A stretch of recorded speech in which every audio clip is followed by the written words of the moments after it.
नमस्कार मेरे प्यारे बच्चों, मैं आर के सिंह आप सभी को स्वागत करता हूं फिजिक्स मंथन पे। तो और बताएं क्या हाल चाल है सबका। आई होप सब बढ़िया हो, सुरक्षित हो, स्वस्थ हो और अपने मंजिल की ओर हर दिन आगे बढ़ रहे होंगे।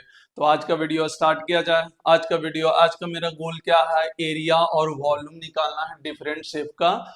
और एक और हम जो बोले थे पिछले क्लास में कि एलिमेंट ये वाला पोर्शन जो आप सेंटर ऑफ मास में जाके पढ़ते हैं, तो बच्चा वहां पर जाके थोड़ा सा डिफिकल्ट महसूस करने लगता है, तो उसको हम बेसिक मैथ में काउंट कर लिए।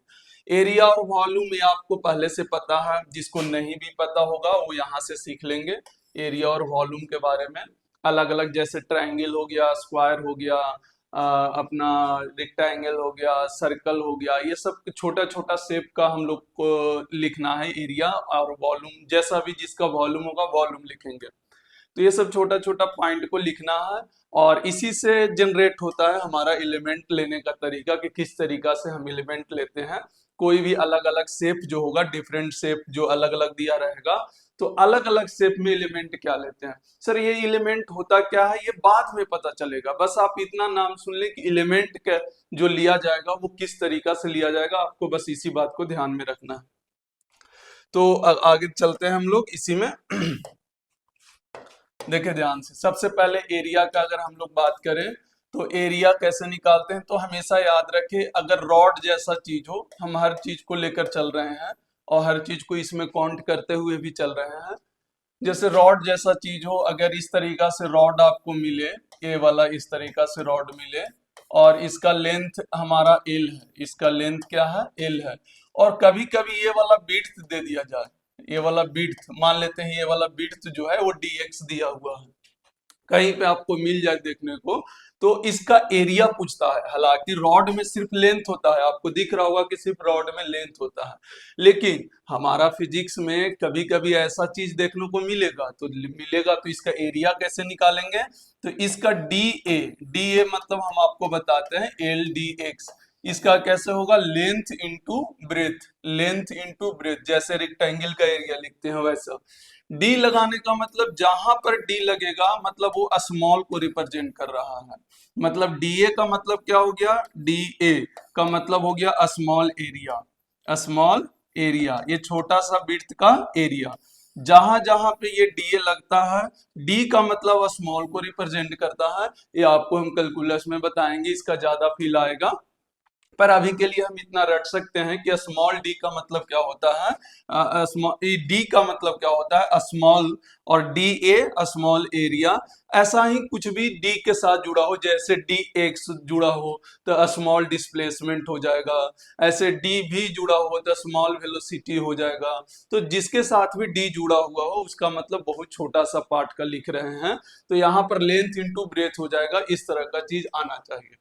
जैसे यहाँ पर अगर मान लेते हैं ट्रायंगल का हम लोग बात करें, यहाँ पे ट्रायंगल का इस तरीका से बात करें कि ट्रायंगल का एरिया क्या होगा, तो अगर ट्रायंगल का एरिया क्या होगा, अगर अलग अलग ये है, ये वाला हाइट h दे रखा है, ये वाला बेस, ये वाला a दे रखा है, ये b है, ये c है।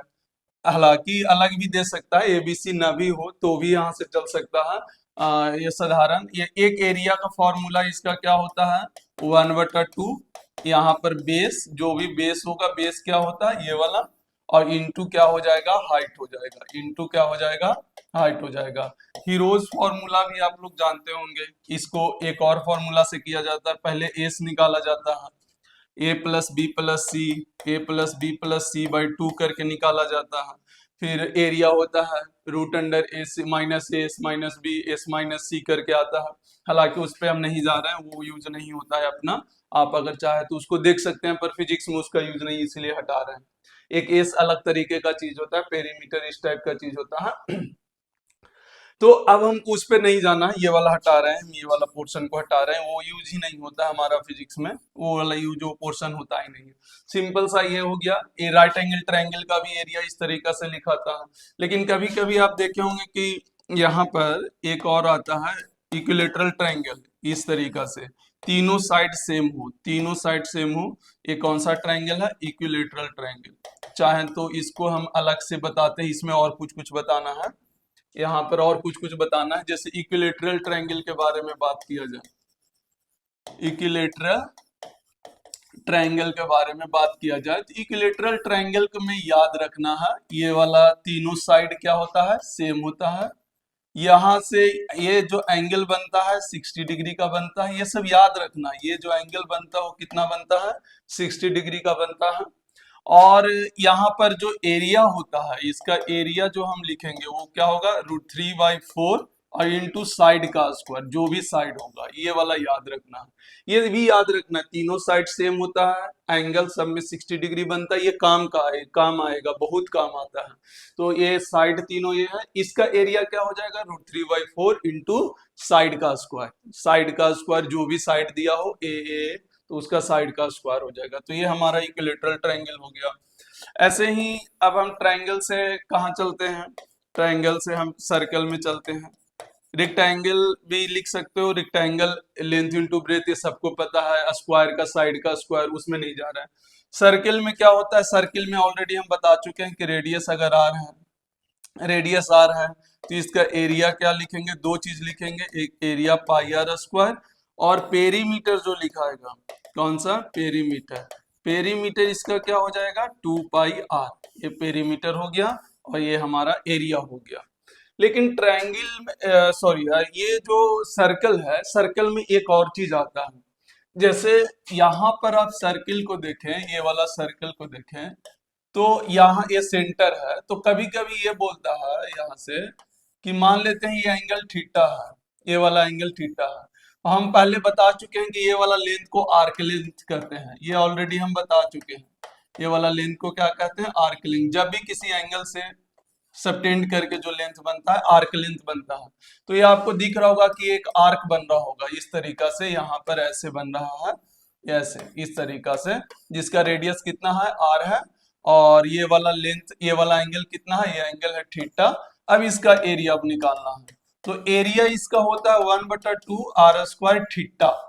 यहाँ पर याद रखें, जब भी आपको कभी मिले पूरा सर्कल ना देकर, जब भी आपको इस तरह का दे, अच्छा ये बहुत काम का है, इसमें आप इसको इग्नोर नहीं कर सकते। ऐसे नहीं कि लास्ट में पढ़ा रहे हैं, लास्ट में इसलिए पढ़ा रहे हैं क्योंकि यूज होता है, कई बच्चों को नहीं आता है इसलिए पढ़ा रहे हैं। तो इस बात को ध्यान में रखें। यहाँ पर इस तरीका का कभी भी मिले कि एक सर्किल है, या फिर डायरेक्ट ये दे कि एक सर्किल का आर्क है या आर्क है, सिंपल सा आर्क बोल दिया, रेडियस आर है, तो ये वाला प्लेट टाइप का जो चीज है, इसका एरिया अगर आपसे पूछे, ए वाला का एरिया अगर आपसे पूछे, तो आपको बताना पड़ेगा कि एरिया 1/2 r² थीटा। सर कहाँ से आया, कोई मतलब नहीं, अभी आपको कोई लेना देना नहीं, आपको डायरेक्ट रखना है कि कभी भी ऐसे एंगल्स हम टेंड करते हुए आर रेडियस वाला इस तरह का आर्क का एरिया पूछा तो 1/2 r² थीटा कर सकते हैं।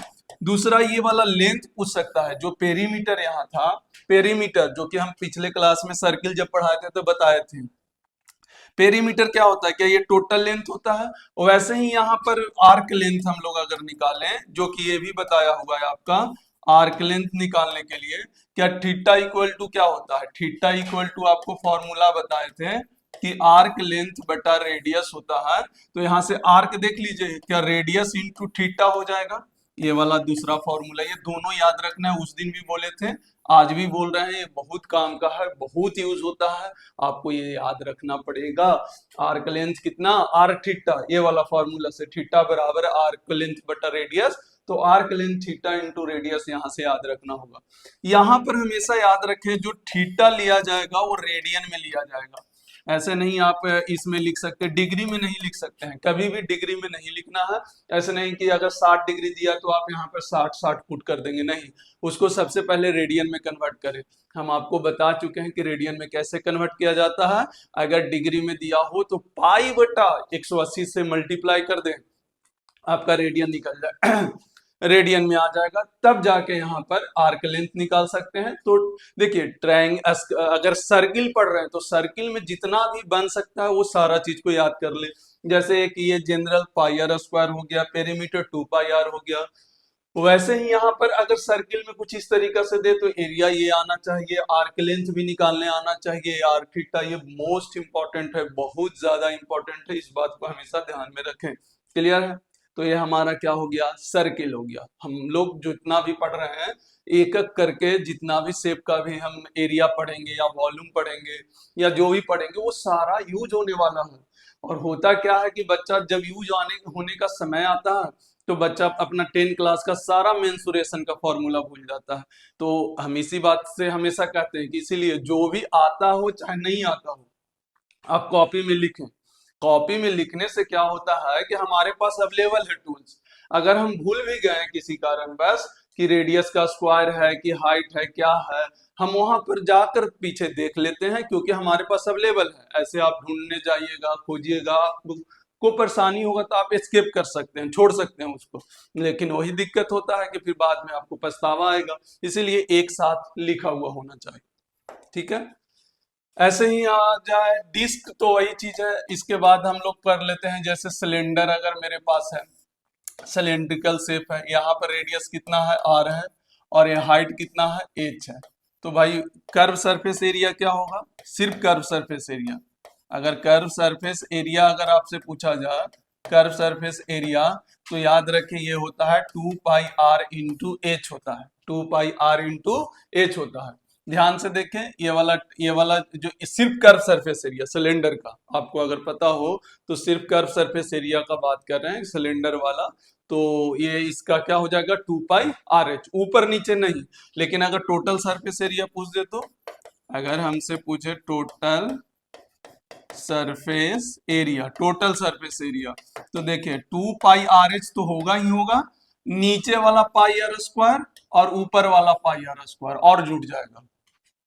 अरे भाई नीचे वाला पाई आर स्क्वायर और ऊपर वाला पाई आर स्क्वायर दोनों जुड़ जाएगा, क्योंकि एरिया भैया नीचे भी तो है, नीचे भी तो सरफेस होगा। कंप्लीट हॉलो सिलेंडर थोड़ी ना, कंप्लीट सिलेंडर है सॉलिड टाइप का, तो नीचे वाला भी सरफेस होगा और ऊपर भी सरफेस होगा। अभी हम जो लिखे सिर्फ कर्व सरफेस लिखे हैं, ये ऐसे यूज होगा आपको 12th में बहुत ज्यादा यूज होता है अच्छा लेवल का क्वेश्चन में। तो इसमें 2 पाई r स्क्वायर और ऐड करना होगा, तो 2 पाई r जब कॉमन लेंगे तो यहां से बचेगा r प्लस एच बचेगा, तो 2 पाई r into r plus H. यहां से इसका वॉल्यूम क्या आएगा, ये सब 10 क्लास में आपका पढ़ा हुआ है। वॉल्यूम क्या होगा, तो सिंपल सा बेस एरिया इंटू हाइट, ये वाला base area pi r square into height, pi r square into height कर देंगे, आपका वॉल्यूम निकल जाएगा। तो इस तरीका से सिलेंडर का आना चाहिए, सिलेंडर में ये सब आना चाहिए, क्योंकि ए आएगा तभी तो इसके आगे का कॉन्सेप्ट लिया जाएगा। आगे चल के हम सीखेंगे कि इसमें एलिमेंट क्या लेते हैं, किस तरीका से लेते हैं, तभी तो हम आगे का कहानी कर पाएंगे। आपको बेसिक चीजें आना चाहिए। जैसे अब इसमें आएगा स्पेयर का कहानी। अगर स्पेयर में आप चलते हैं, स्पेयर का कहानी, स्पेयर में क्या होता है देखें, स्पेयर में क्या होता है, रेडियस आर है, यहाँ पर सिंपल सा सरफेस एरिया कितना आएगा। अगर हम सरफेस एरिया का बात करें तो सरफेस एरिया कितना होता है 4 पाई r स्क्वायर, या कैपिटल आर लिए हैं तो कैपिटल आर स्क्वायर। चलिए वॉल्यूम बताइए, इसका वॉल्यूम क्या होगा। आपको सब पता है, हमको पता है कि सब पता है, लेकिन हम एक बार हम बोले ना, हर बार बोलते हैं कि आपको हर चीज कॉपी में होना चाहिए जो आपका फिजिक्स में यूज होने वाला है, ताकि कभी भी कोई कंफ्यूजन ना रहे। हम देखें प्रॉपर देख के और हम लोग चले, इसलिए हम एक भी चीज नहीं छोड़ते हैं। इसलिए हर बच्चे को हम लेकर चल रहे हैं कि जो बच्चा को आता भी है, जो बच्चा को नहीं भी आता है, लेकिन प्रॉपर नोट्स में ये लिखा हुआ हो, ताकि बाद में किसी तरह का कोई कंफ्यूजन नहीं हो। तो ये सरफेस एरिया हमारा हो गया और वॉल्यूम हो गया, स्पेयर हो।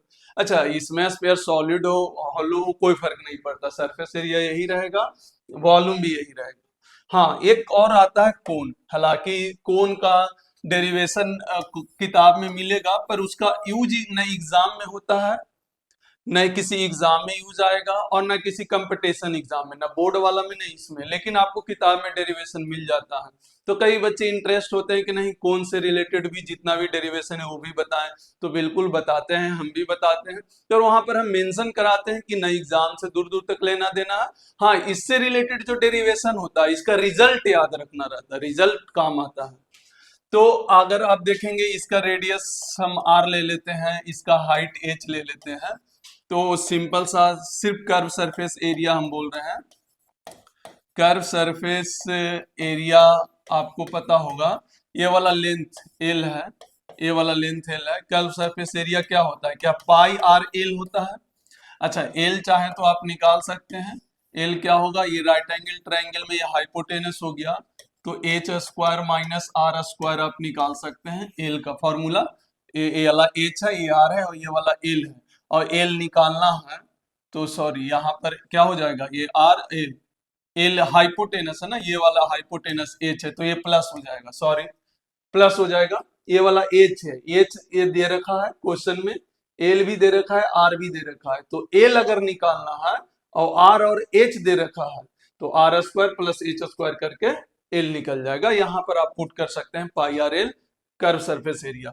यहाँ पर अगर टोटल सरफेस एरिया पूछे तो टोटल मतलब जहां जहां सरफेस है वहां वहां पूरा सरफेस एरिया पूछे तो भाई एक तो कोन वाला ऊपर वाला है और एक नीचे भी तो है, नीचे भी तो है, तो दोनों को जोड़ना होगा, तो यहां से लिखेंगे पाई आर एल और प्लस में नीचे वाला एरिया क्या हो जाएगा पाई आर स्क्वायर, तो एक ये होना चाहिए। दूसरा इसका वॉल्यूम, कोन का वॉल्यूम, भाई ये क्या है कोन है, ये क्या है कोन है, तो कोन का वॉल्यूम क्या होगा 1/3 pi r square into H, तो ये आपको होना चाहिए। अच्छा ये वाला चाहे तो हम आपको जब कैलकुलस पढ़ाएंगे तो डेरिवेशन भी करा सकते हैं कि इसका volume 1/3 pi r square h क्यों होता है, प्रैक्टिस के लिए एग्जाम के पॉइंट ऑफ व्यू से नहीं, पर आपको इंटीग्रेशन का डिफरेंशिएशन का अगर थोड़ा सा फील लेना है, थोड़ा सा इसको और डीपली सोचना है तो आप वहां से ये वाला सीख सकते हैं कि ये कैसे आया है। पर अभी फिलहाल के लिए बस इतना ही, हमारा जितना डिफरेंट डिफरेंट शेप था उसका एरिया निकालने के लिए हम बताएं। एक चाहो तो रेक्टेंगुलर स्क्वायर भी क्यों छोड़े, ए स्क्वायर अगर मेरे पास है, साइड ए है, साइड ए है, तो इसका एरिया क्या होता है बोले, इसका एरिया होता है √2a, सॉरी ये क्या लिख रहे हैं ए स्क्वायर, इसका एरिया क्या होता है, इसका एरिया होगा ए स्क्वायर। और अगर कोई रेक्टेंगल इस तरीका से ए और बी दे दिया जाए तो बताएं एरिया क्या होगा, इसका एरिया होगा लेंथ इंटू ब्रेथ ए इंटू बी। ये सब बहुत इजी था इसलिए नहीं करा रहे थे, ये सब बहुत पहले से जानते हैं, पर हमारे पास जितना भी शेप एंड साइज का यूज होता है एरिया हम आपको लिखा चुके हैं, ये सारा का सारा यूज होगा, बहुत इंपॉर्टेंट है। हाँ इजी है क्योंकि 10 क्लास में ऑलरेडी हम पढ़ चुके हैं, 10th क्लास में ऑलरेडी हम पढ़ चुके हैं, है इजी, इसमें कोई डाउट नहीं कि इजी नहीं है, हो सकता है मैक्सिमम स्टूडेंट को आता होगा पर कुछ लोगों को ये कंफ्यूजन होगा, इसलिए हम यहाँ पर लिखा दिए ताकि आपका कॉपी में प्रॉपर होना चाहिए। अब हम लोग स्टार्ट करते हैं, क्या हमारा एरिया वाला पार्ट खत्म हो गया। एक चीज और हम आपको बताना चाहते हैं, एक आता है inside of polygon, inside of polygon, regular polygon, regular polygon, ये वाला बहुत यूज होता है, खास करके जेई एडवांस वालों को ये बहुत पसंद है, ये बेसिक मैथ वाला यूज करता है और बहुत क्वेश्चन बनेगा और बहुत आसानी से बनेगा। इसमें इन साइड ऑफ पॉलीगॉन में क्या होता है कि ऐसे इन साइड रहेगा इस तरीका से, ऐसे इन साइड बना हुआ रहेगा, थोड़ा सा ये बड़ा बना दिए आप इसको देखें, इन साइड ऑफ पॉलीगॉन रहेगा ऐसे। रेगुलर पॉलीगॉन यहाँ पर कहने का मतलब क्या होगा, ध्यान से देखें, पहले इसको समझाते हैं रेगुलर का मतलब क्या होता है। जैसे एक ट्रायंगल बना है तो तीनों साइड क्या है सेम है, तो ये इक्विलेटरल ट्रायंगल है, इसी को रेगुलर एन साइड ना बोल के 3 साइड ऑफ पॉलीगॉन बोल सकते हैं, रेगुलर 3 साइड ऑफ पॉलीगॉन, यही है पॉलीगॉन, ये सिंपल सा एन साइड ऑफ पॉलीगॉन बोले हैं, n side of regular polygon. Regular का मतलब होता है जो भी साइड हमारे पास है वो सब आपस में क्या होंगे बराबर होंगे, पहला बात, पहला ध्यान से समझे। अच्छा ऐसे जैसे स्क्वायर लिए तो ये भी 4 साइड वाला पॉलीगॉन है, ऐसे ही अगर हम पेंटागन लिए 5 वाला लिए, ऐसे 5 वाला लिए, लेकिन तीनों का साइड सेम होना चाहिए, ये भी साइड मतलब पांचों का, तो ये एन 5 साइड वाला पॉलीगॉन हो गया। आपको समझ में आ गया होगा कि एन साइड ऑफ पॉलीगॉन का मतलब क्या होगा, कि ऐसे ही एन साइड से बना हुआ होगा, ऐसे ही क्या बना हुआ होगा एन साइड से बना हुआ होगा, ऐसे ही एन साइड से बना हुआ होगा, इस तरीका से, ऐसे ऐसे इस तरीका से, और सबका साइड क्या होगा ये होगा एन साइड वाला होगा, इस तरीका से बना हुआ होगा, आगे तक के जो भी होगा ये एन साइड वाला रेगुलर और पॉलीगॉन होगा। सर इसका करने वाले क्या, हम करके दिखाते हैं कि क्या करने वाले हैं, बस इसको समझने का कोशिश करें। एन साइड ऑफ पॉलीगॉन होगा तो सिंपल सा यहाँ पर बोला गया, एक साइड हम लेते हैं, इसका एक सेंटर लेते हैं। ये बोला गया कि सेंटर से, ध्यान से देखिए, ये वाला सबसे पहला यहाँ पर जो एंगल बनेगा, ये कितना एंगल बनेगा, जो भी सेंटर पे होगा, क्या 360 डिग्री बनेगा? अरे भाई कितना डिग्री बनेगा? 360 डिग्री बनेगा। ये सेंटर ले रहे हैं, ये सी, ये वाला सी ले रहे हैं, और एक कोई साइड ले रहे हैं थोड़ा सा दिखाने के लिए, और ये कॉर्नर वाला लेंथ है, ये वाला जो कॉर्नर है, जैसे ये लेंगे तो इससे लेंथ होगा ना कॉर्नर, वो देखना ध्यान से, बहुत मजा आएगा इसमें। ये वाला एंगल जो है, ये वाला एंगल पाई बटा एन आता है, ये वाला एंगल पाई बटा एन आता है। आपको रटना, यहाँ पे कुछ नहीं करना है, ज्यादा दिमाग नहीं, हम फिर से रिपीट करते हैं ताकि आपको समझ में आ जाए। बिल्कुल ध्यान से समझें। देखें, चाहे तो आपको हम एक ऐसा ट्रायंगल से समझा देते हैं, फिर बाकी एक फॉर्मूला बना सकते हैं। जैसे यहाँ पर हम सेंटर वाला लिए, चाहे तो देखें, एक साइड लिए बड़ा करके लिए है और ये सेंटर है। हमको हमेशा ये वाला लेंथ पूछता है, ये जो वर्टिक्स है, ये वाला, ये और ये सेंटर, ये बीच का दूरी बहुत काम का आता है।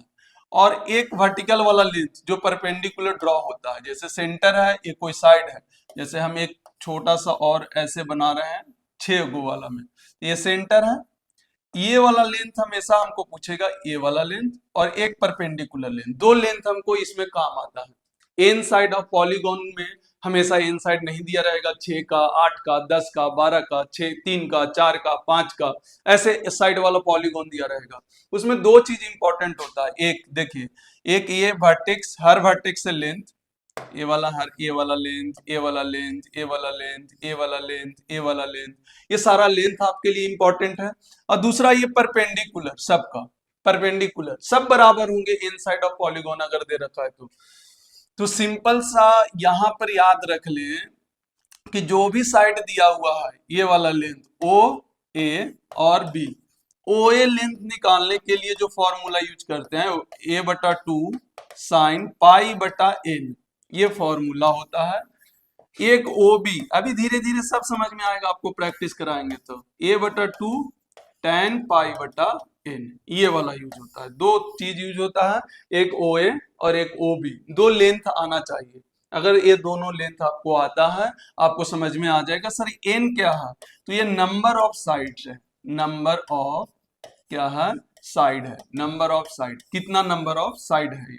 तो जैसे 3 साइड वाला है ट्रायंगल लिए तो एन बराबर 3 लिखेंगे, 4 लिए तो एन बराबर 4 लिखेंगे, 5 है तो एन बराबर 5 लिखेंगे। तो इस तरीका से एन क्या है, नंबर ऑफ साइड है। डायरेक्ट फॉर्मूला के तौर पे याद रखना है आपको, हम अभी तुरंत इसका प्रैक्टिस करवाते हैं, आपको समझ में आएगा कि करना क्या चाहते हैं।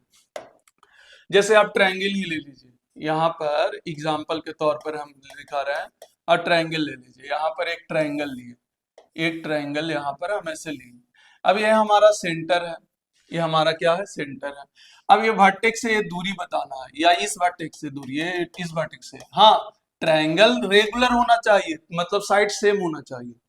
अब कोई भी लेंथ निकाले सब आपस में बराबर होगा। ये वाला को हम सेंट्रोइड कहते हैं, सेंट्रोइड मतलब सर्किल का सेंटर, सेंट्रोइड का नाम से जाना जाता है। आपको नहीं भी पता हो तो रट ले कि सेंट्रोइड जैसा कोई चीज होता है, उसको यहाँ पर से ये दूरी बताना रहता है। तो आप ध्यान से देखें, ये वाला जो दूरी वर्टेक्स वाला था, वो वर्टेक्स वाला दूरी निकालने के लिए क्या फॉर्मूला इस्तेमाल क्या करते हैं, ए बटा 2 साइन पाई बटा एन, नाम दे दे ए बी सी और ये ओ। तो क्या ए ओ का दूरी निकालने के लिए ये वाला यूज करते हैं, पीछे वाला वीडियो स्लाइड में जाइए, वर्टेक्स से, ये वर्टेक्स से सेंटर, वर्टेक्स से सेंटर, ये फॉर्मूला। तो वही काम किए हैं कि वर्टेक्स से सेंटर गए हैं, वर्टेक्स से सेंटर गए हैं, ये वर्टेक्स कहते हैं, वर्टेक्स होता है ट्रायंगल का ये वाला। तो ये वर्टेक्स से सेंटर, ए बटा 2 साइन पाई बटा एन। अच्छा एन क्या है, नंबर ऑफ साइड, तो आप पुट करके देखें इसको, 2 साइन पाई बटा एन मतलब पाई बटा 3, पाई बटा 3 मतलब हम बता चुके हैं 60 डिग्री, 60 डिग्री, साइन 60 का वैल्यू √3/2, तो a बटा 2 इंटू √3/2, 2 से 2 कैंसिल, क्या आ गया, a/√3, a/√3, मतलब हमेशा याद रखेंगे कि ये वाला दूरी कितना होगा, a/√3, ये वाला भी दूरी कितना होगा, a/√3, और ये वाला भी दूरी कितना होगा, a/√3। 3, ये आपको आना चाहिए। सब दूरी सेम होगा, वर्टेक्स से सेंटर, वर्टेक्स से सेंटर, वर्टेक्स से सेंटर, एक बार निकाले सब सेम आएगा हमेशा, क्योंकि रेगुलर है ये। रेगुलर क्यों है? क्योंकि साइड सेम है। रेगुलर क्यों है? क्योंकि साइड सेम है। तो ये एक बात ये आना चाहिए इस तरीका से। जैसे अगर आप मान लेते हैं कि इसमें निकालना चाहें ऐसे 6 वाला में, आप 4 वाला आपने खुद से निकाल लीजिएगा, 6 वाला में निकालना चाहते हैं, सबका साइड सेम है। अगर ये साइड ए है, ये वाला ए है, ये वाला ए है, अब आपको ये निकालना है कि कोई भी दूरी आप निकाल सकते हैं। ये वाला, ये दिखने में बड़ा छोटा लग रहा है क्योंकि वो तो हम फिगर वैसा बनाएंगे। अब आपको कोई भी दूरी निकालना हो, अगर ये वाला ओ मान ले, ये वाला ए बी सी डी करके जो भी सारा नाम दे दे, आपको ओ ए निकालना है। तो क्या ये वर्टेक्स से सेंटर है? वर्टेक्स से सेंटर का दूरी है, और परपेंडिकुलर वाला तो ना के बराबर यूज होता है। अगर चाहें तो अपना एक परपेंडिकुलर दूरी भी निकाल सकते हैं, किसी से भी परपेंडिकुलर दूरी आप निकाल सकते हैं, सेम ही आएगा। तो ये अभी वर्टेक्स से सेंटर निकालते हैं, तो a/2 sine pi by N. अब यहाँ पर एन का वैल्यू कितना है? 6, तो पुट करें a/2 साइन पाई/6। पाई/6 मतलब 30 डिग्री। अरे पाई/6 मतलब साइन 30 डिग्री।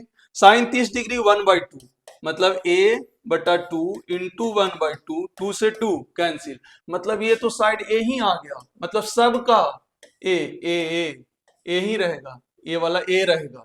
जितना साइड ए वाला रहेगा उतना ही वर्टेक्स से दूरी ए रहेगा। ये रट लो, डायरेक्ट निकालने का जरूरत ही नहीं, ये यूज होता है, डायरेक्ट यूज होता है। हेक्सा रेगुलर हेक्सागोन है। रेगुलर मतलब कैसे पता चला? क्योंकि साइड सेम था। हम क्या किए, वर्टेक्स से सेंटर का दूरी का फॉर्मूला जानते हैं, a/2 साइन पाई/n। n क्या होता है? Number of side. Number of side कितना है? 6। वैल्यू पुट किए, आ गया, सॉल्व करके a आया। मतलब एक का अगर a आया तो सबका a होगा। सेंटर से वर्टेक्स a, सेंटर से वर्टेक्स a, सेंटर से वर्टेक्स a, सेंटर से वर्टेक्स a। अब कोई भी साइड ले ले, 8 गो वाला ले ले तो यहाँ पर पाई/8 आ जाएगा। 5 वाला ले तो साइन पाई/5 आ जाएगा। हाँ, एग्जैक्ट वैल्यू नहीं निकलेगा पर अप्रॉक्स हम निकाल कर बैठ चुके होंगे कि हाँ इसका ये दूरी है। अगर रेगुलर पेंटागोन का साइड ए दे रखा है, रेगुलर पेंटागोन का हर का साइड ए दे रखा है, रेगुलर बोल दिया मतलब साइड सबका सेम होगा। ये बात श्योर है। क्या बात समझ में आ गया? अरे आया कि नहीं आया? बिल्कुल सॉलिड चीज आपको हम आज बता रहे हैं, एक्स्ट्रा चीज बता रहे हैं, बेसिक मैथ में सब नहीं बताते थे, इस बार ऐड किए हैं। क्यों? ताकि कई बार कई जगह पे यूज होता है, वहां पे बताने में बच्चा कंफ्यूज होता है। हालांकि हम वापस वापस इसको हम वहां पर अच्छे से और डिटेल में बताने वाले हैं, क्योंकि अभी उतना आप लोग के अंदर उतना एक्सपीरियंस या पढ़ाई का लेकर इतना ये सीरियसनेस नहीं आया है, तो थोड़ा सा हम और डीपली नहीं जा रहे हैं, नहीं तो इसका और डीपली हम लेकर जाते हैं। लेकिन अगर जब हम वहां पर आएंगे तो ऑलरेडी हम आपको इसके बारे में जान रहे होंगे, तो हम वहां पर बताएंगे तो और आसानी से सीख पाएंगे। ऐसे क्या है, डायरेक्ट सिखाना थोड़ा मुश्किल हो जाता था। तो ये एक मेरा था, एक तो एरिया हो गया, दूसरा इस तरह का चीज जो ट्रायंगल का वर्टेक्स या सेंटर हो गया हो, चाहे स्क्वायर हो, चाहे पेंटागोन हो, चाहे हेक्सागोन हो, इस तरह का डिफरेंट शेप का हमको निकालने आना चाहिए वर्टेक्स से सेंटर। अब हमारा आता है एलिमेंट कैसे लें, how to take element. Element से पहले हम ये पढ़ते हैं, एलिमेंट में ही आता है, कोई जरूरी नहीं वो एलिमेंट हो। आपको हम एक कहानी पढ़ाते हैं, वो कहानी ही मेन इंपॉर्टेंट है। देखें, एक नाम दे रहे हैं linear mass density. Linear mass density, linear mass density, linear mass density, ध्यान से देखें, लीनियर मास डेंसिटी। अब नाम तो सुने होंगे डेंसिटी का। डेंसिटी क्या, अगर कुछ कुछ पढ़े होंगे तो डेंसिटी क्या होता है? क्या मास बटा वॉल्यूम होता है? मास बटा वॉल्यूम। पर एक बात श्योर कर लें, जो मास बटा वॉल्यूम होता है, ये सॉरी मास बटा जो वॉल्यूम होता है वो क्या होता है? सब सिर्फ मास बटा वॉल्यूम होता है, ये हम बचपन से पढ़ते आ रहे हैं, मास बटा वॉल्यूम होता है। पर ऐसा कोई जरूरी नहीं है, मास बटा वॉल्यूम एक स्पेशल केस के लिए होता है। अब वही चीज को हम चेंज करेंगे, हम लोग नया नया टर्मिनोलॉजी, 3 टर्मिनोलॉजी सीखेंगे जो कि सेंटर ऑफ मास में जाके हमको सीखना है। पहला कॉन्सेप्ट सेंटर ऑफ मास से ही यहाँ पर होगा, लीनियर मास डेंसिटी। आपको हम जब सिलेबस लिखवाए हैं तो उसमें आप देखे होंगे कि centre of mass work power energy के बाद आता है, तो वहां से या इसका यूज है। लेकिन अगर आप पहले से थोड़ा सा जानकारी रख लें इसके बारे में, तो आपको आगे चल के इसको समझने में ज्यादा दिक्कत नहीं आएगा। तो यहाँ पर लीनियर मास डेंसिटी को हम लैम्डा से डिनोट करते हैं। अक्सर बच्चा कहता है सर मास बटा वॉल्यूम होता है डेंसिटी। आज जितना भी मन में इस तरह का है ये भावना कि मास बटा वॉल्यूम होता है, आज टूटने वाला है, क्योंकि डेंसिटी डिपेंड करता है कि शेप कैसा है, उसके हिसाब से डेंसिटी डिसाइड होता है। जैसे हम आपसे एक बोले कि एक रॉड है, ध्यान से देखिए, एक रॉड है जिसका लेंथ कितना है, एल है, जिसका लेंथ कितना है, एल है, और मास कितना है, एम है। मास कितना है, एम। टोटल रॉड का लेंथ एल है और मास एम है। अच्छा, एक बात हमको बताएं कि रॉड को हम छोटा छोटा टुकड़ा करके क्या ऐसे ऐसे मिला के बना सकते हैं? छोटे छोटे ऐसे टुकड़ा मिलाते जाएं तो बनते जाएगा। यहाँ पर ध्यान से देखें, ये वाला छोटा छोटा टुकड़ा ऐसे अगर हम जोड़ते जाएं तो हमारा एक रॉड बन जाएगा। जो भी, अगर हम आयरन का रॉड ले लिए तो छोटा छोटा आयरन का अगर हम टुकड़ा ऐसे मिलाते जाएं तो क्या मेरा एक रॉड का फॉर्मेशन होगा कि नहीं होगा? एकदम होगा सर, बिल्कुल होगा। ये क्यों बता रहे हैं सर? थोड़ा सोच के देखो, क्यों बता रहे हैं, क्या बता रहे हैं? हम अब एक रास्ता बता रहे हैं, उस पर हम अब लोग काम करेंगे। अच्छा, एक बात बताओ, जब हम ये वाला लिए होंगे फिर इसको जोड़े होंगे तो हमारा टोटल एम आएगा कि कुछ थोड़ा सा ही एम आएगा? ये एम टोटल मिला के है ना। तो आप ध्यान से देखें कि जैसे जैसे हम लेंथ बढ़ा रहे हैं हमारा मास चेंज होते जा रहा है। अगर ये टोटल एम लाने के लिए क्या हमको एल लेंथ तक के रॉड को ऐसे जोड़ना होगा? अब आप सोचिए कि एक लिए, दूसरा लिए तो और मास बढ़ गया, और तीसरा लिए मास बढ़ गया, और बढ़ गया मास, और बढ़ गया मास, और बढ़ गया, और बढ़ गया, और फाइनली एल लेंथ तक में ये टोटल में हमारा कितना आ गया? कैपिटल एम आ गया। लेकिन अगर यहां तक ही बोले तो कैपिटल एम नहीं होगा, उससे कम होगा। यहां तक ही बोले तो कम होगा। मतलब यहां पर आप देखें जो मास का वेरिएशन है क्या वो लेंथ के अनुसार है? हाँ सर, लेंथ के अनुसार। अरे भाई, आपको देखना पड़ेगा थोड़ा सा, ऐसे ही तो सोचना सीखेंगे हम। आप अगर यहां पर देखें कि जो मास का वेरिएशन है क्या लेंथ के अनुसार चेंज हो रहा है? जैसे जैसे हम आगे बढ़ रहे हैं, लेंथ को बढ़ाते जा रहे हैं, हमारा मास का वैल्यू चेंज हो रहा है। मतलब यहाँ पर मास का वेरिएशन लेंथ के हिसाब से है। तो यहाँ पर लीनियर मास डेंसिटी जो डिफाइन किया गया, ये मास पर यूनिट लेंथ, मास per unit length, unit length में जितना मास होगा पर unit length known as linear mass density. Linear mass density, linear mass density. ध्यान से देखें, पर यूनिट लेंथ में क्यों, यहां पर हमेशा पर यूनिट लेंथ में ही डिफाइन होता है। आप ध्यान से, क्या डिफाइन हुआ linear mass density? Mass per unit length known as linear mass density. Unit length में जितना मास है उसी को लीनियर मास डेंसिटी कहा गया। भाई यहाँ पर लेंथ के अनुसार क्या चेंज हो रहा था? मास। तो लोगों ने बोला भैया यहाँ लेंथ के अनुसार चेंज हो रहा है तो एक नया डेंसिटी का इंफॉर्मेशन फॉर्मेशन होना चाहिए, और वो नाम पड़ा लीनियर मास डेंसिटी। उसका डेफिनेशन दिया गया कि mass per unit length known as linear mass density.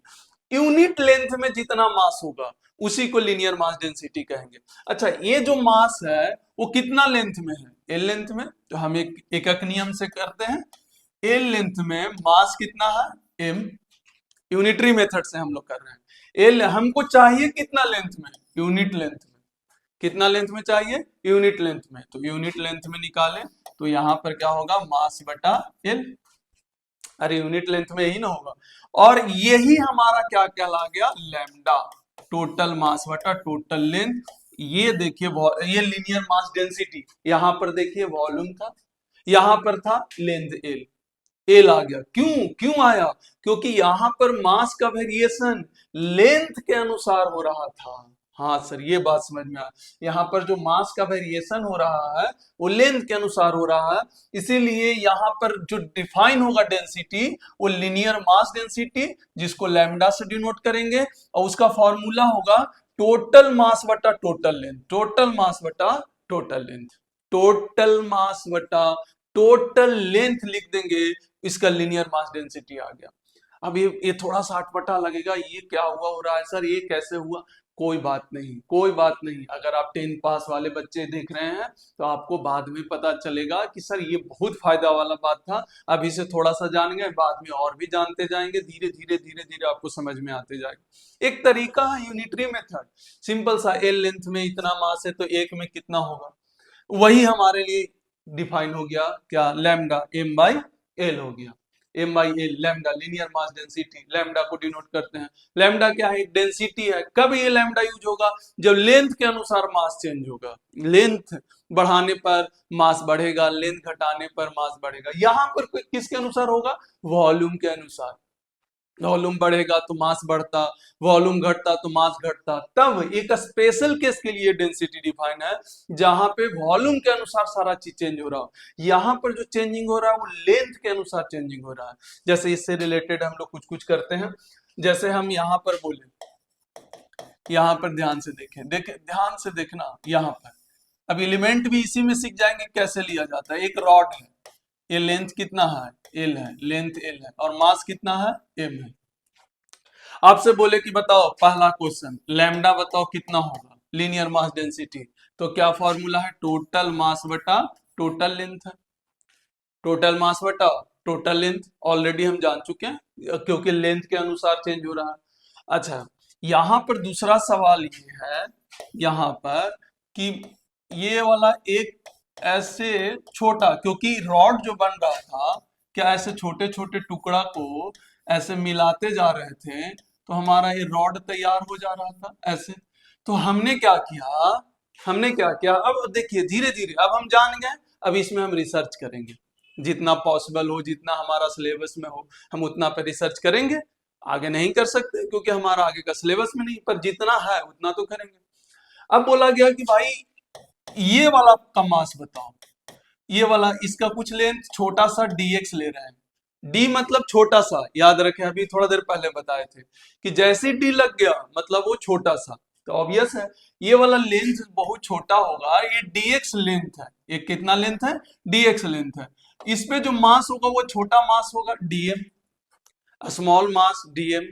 भाई कुछ ना कुछ तो मास होगा नहीं इस पे। टोटल पे कैपिटल M था ना, हम टोटल ना लेकर जो छोटा छोटा मिला के बना रहे थे, हम उसी को ले रहे हैं। यहाँ पर छोटा छोटा जो मिला उसको एक पार्ट को ले रहे हैं कि ये dx लेंथ में कितना मास होगा। तो find, second question, find mass for dx length, dx length में कितना मास होगा। ये तरीका है। पहला, लीनियर मास डेंसिटी अगर ऐसा दिया हो निकालने आना चाहिए। दूसरा क्या इसमें आता है जो हमको यूज है, तो इस तरीका से आना चाहिए कि मास निकालने आना चाहिए। वो छोटा सा लेंथ कैसे आया?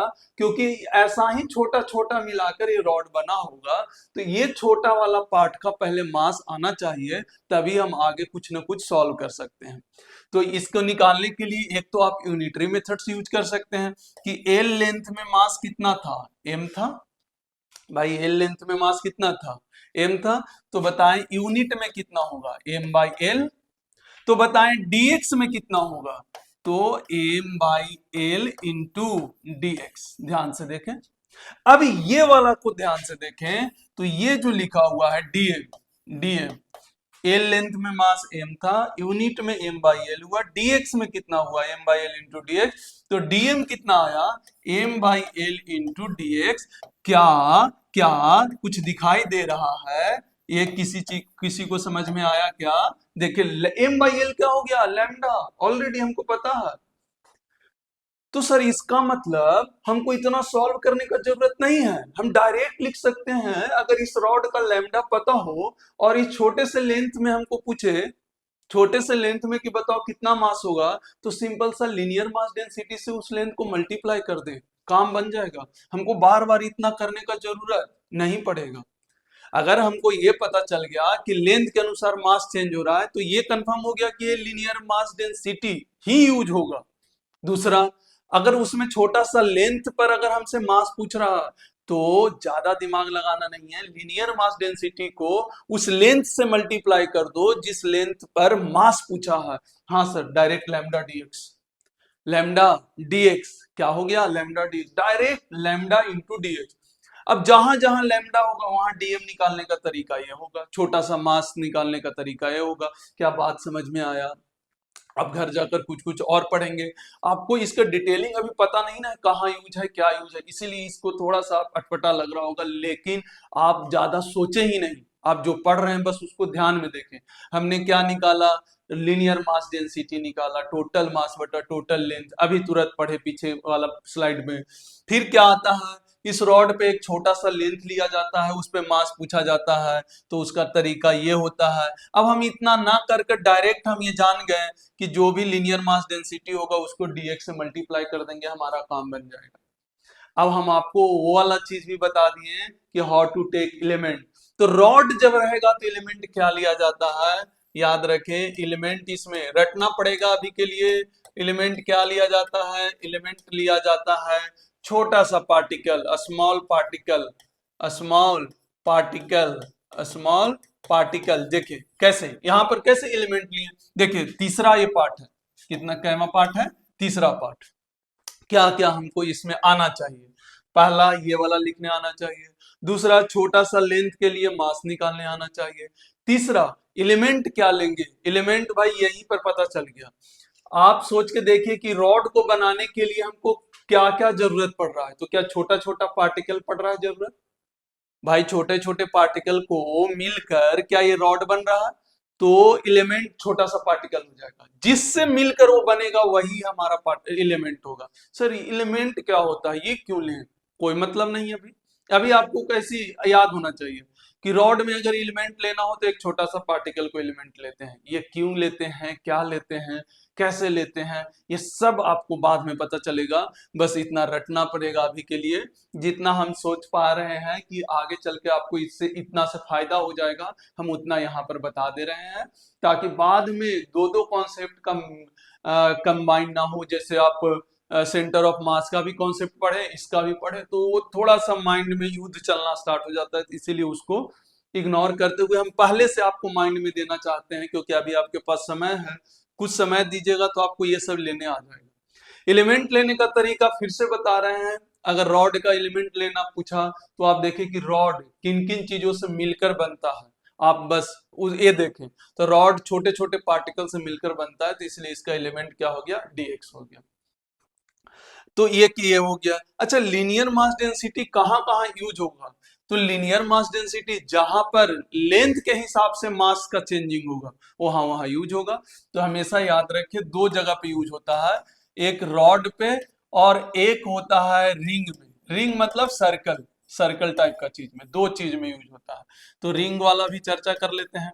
जैसे रिंग अगर मान लेते हैं, तो रिंग है, ये रेडियस कितना है, आर है, रिंग कितना है, आर है, इसका मास कितना है, एम है, ये रिंग है हमारा, इस रिंग पे मास जो है एम है, रेडियस कितना है, आर है हमारा, इस तरीका से दे दिया। अब आप कैसे सोचे कि सर इसमें मास कैसे चेंज होगा, रिंग मतलब अंदर खाली है, सिर्फ जो कड़ा पहनते हैं वो है ऊपर ऊपर, तो क्या थोड़ा सा ऐसे फील आ रहा है कि सर इसमें भी ऐसे छोटे छोटे पार्टिकल को हमने ऐसे कर दिया, इस तरीका से घुमा के जोड़ते चले गए, तो हमारा क्या बन गया, एक रिंग बन गया। ध्यान से देखो, क्या हम जैसे जैसे लेंथ छोटा छोटा लेंथ अगर बढ़ाते जा रहे हैं तो हमारा क्या एक रिंग बन जा रहा है, मतलब यहाँ पर भी मास का वेरिएशन लेंथ के हिसाब से है।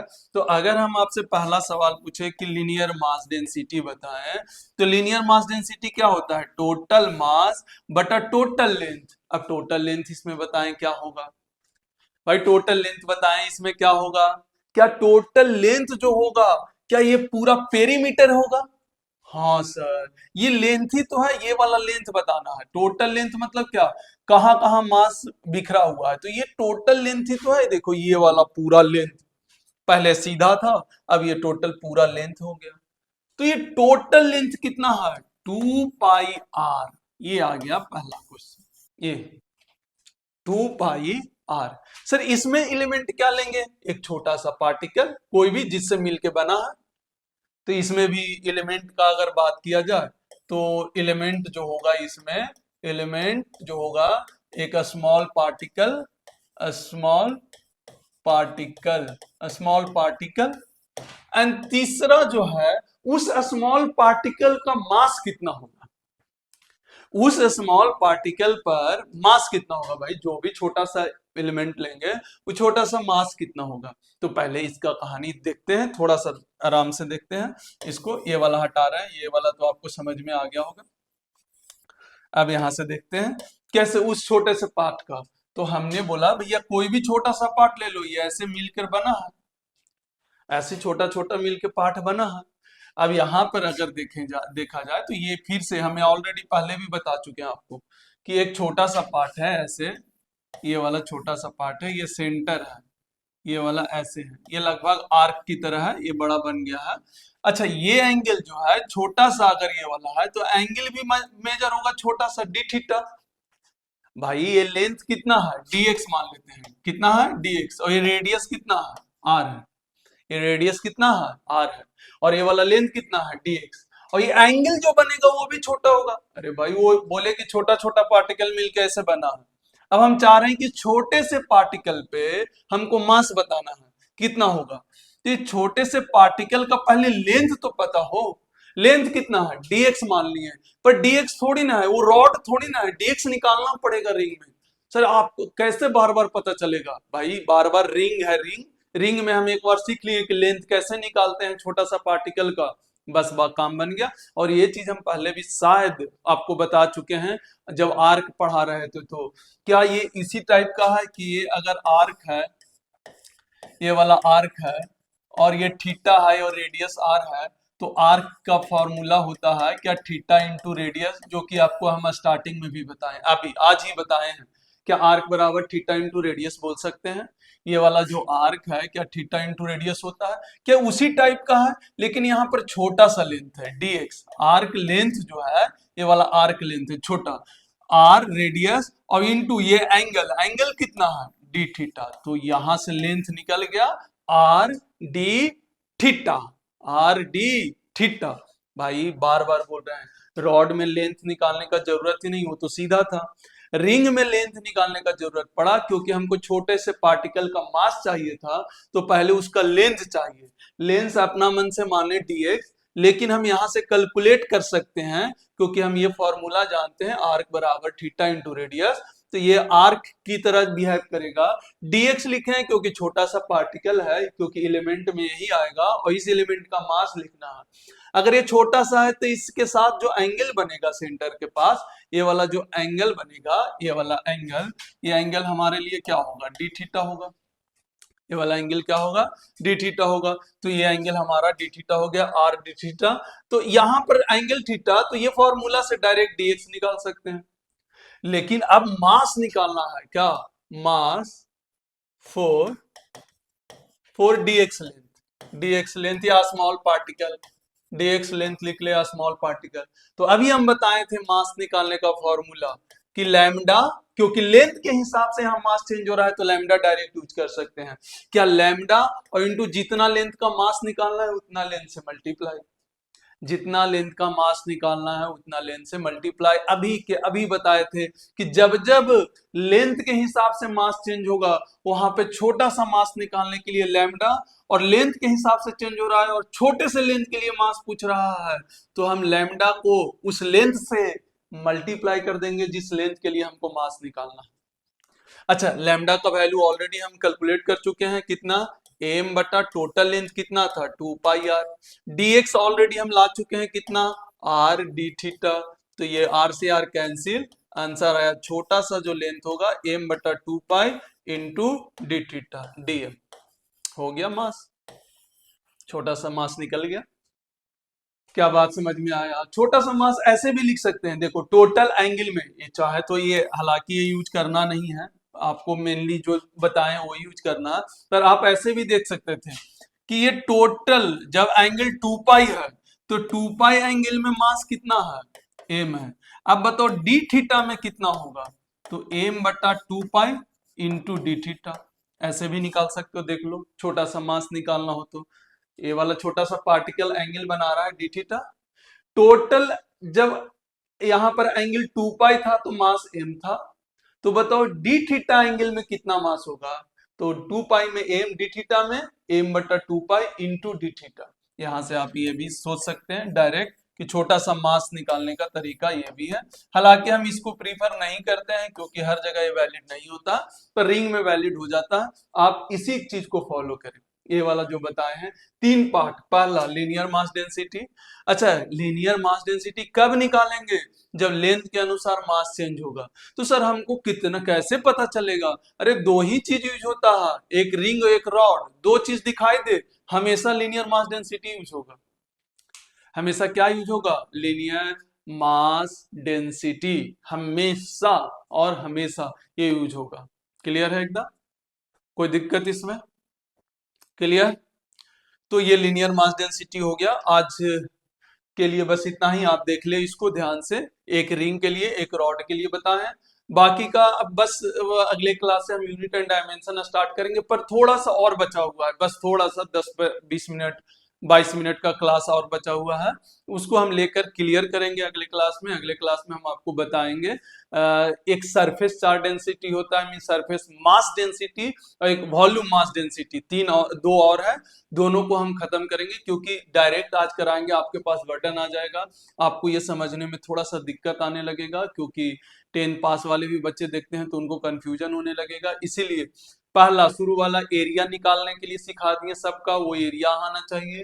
फिर वर्टेक्स से सेंटर के बीच का दूरी इन साइड ऑफ पॉलीगॉन टाइप का चीज हो तो वहां पर निकालने आना चाहिए। वो फॉर्मूला जो बताए हैं उस पर प्रैक्टिस करें, वो डायरेक्ट यूज होता है, डायरेक्ट।